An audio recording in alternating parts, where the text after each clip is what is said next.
Keep it going. Welcome your next comic. Welcome to the stage, Dan Munro.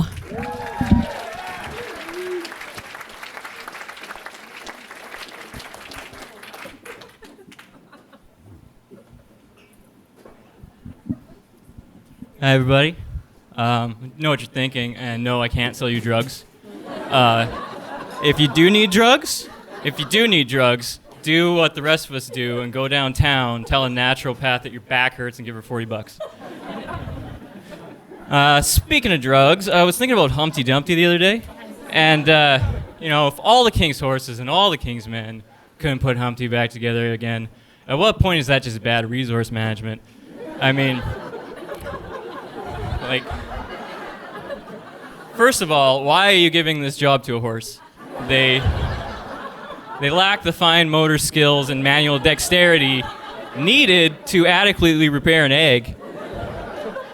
And all your men, get an egg restoration committee, 20 guys tops, and then just be done with it. How special is this fucking egg? I guess it doesn't actually say that it is an egg, though. It's, it just says it fell off a wall. So maybe it's not an egg, maybe it's an egg-shaped man. I don't know. Which is a lot more tragic. Still no job for a horse. But who do you ask about the meaning of this, is there some obscure English major that studies this, analysis of prepubescent nocturnal folklore and literature 101? I don't know. It's ridiculous. Speaking of wasting your money, you know how people get university sweaters of where they went? I find that really strange. To me, that's if you got molested by your uncle and then got a shirt with his picture on it that said "World's Best Uncle." Why?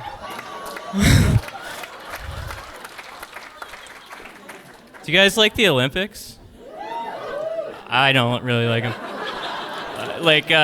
They're okay, but it's just it's a bit boring. Some of the events, I don't know. I think they should start solving more international conflicts at the Olympics. I don't know. I was watching the men's synchronized high dive, and I was like, "Fuck, this would be a lot better if there were some hostages on the line." I'll tell you a little bit about my family. I got two brothers. My younger brother has Asperger's, but he's cool. It's pretty normal, at least to me. I don't know. Maybe I have a touch of burgers myself. Sometimes I think I might, which would make sense. We used to take baths together, so maybe I absorbed some through osmosis. But we stopped doing that 5 years ago. My older brother is a pretty big hippie, so he doesn't bathe. I think he's a hippie. He might just be really cheap and love drugs. But his current address is 958 HCB at the corner of Chevy and Astrovan. He lives in a van. And he just convinced my parents to get an RV because I guess he's hoping when they die he can get a bigger place. But right now it's my family's just slowly turning into a pack of gypsies. It's weird. Tell you a little bit about my girlfriend. When me and her met, we hit it off right away, and I invited her back to my place, Netflix and chill. And she was like, "Yeah, I'd like to come with you, but I don't know. Are you a serial killer?" Because I'm just as charming as Ted Bundy, I guess.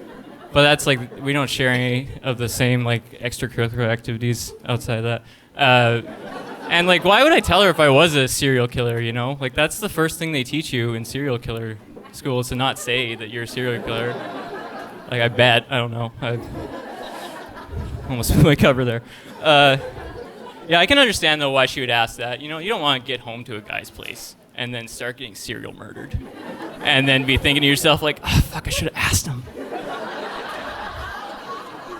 Yeah, so she's great, but she doesn't always know how much shit costs all the time.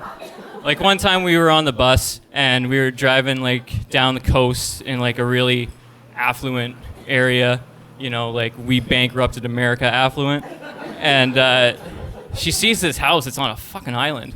And she sees there's a for sale sign. And she's like, hey, that one's for sale. And I was like, hey, we're on the bus.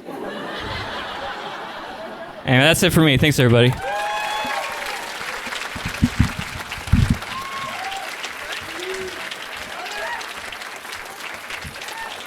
Give it up for Dan Munro.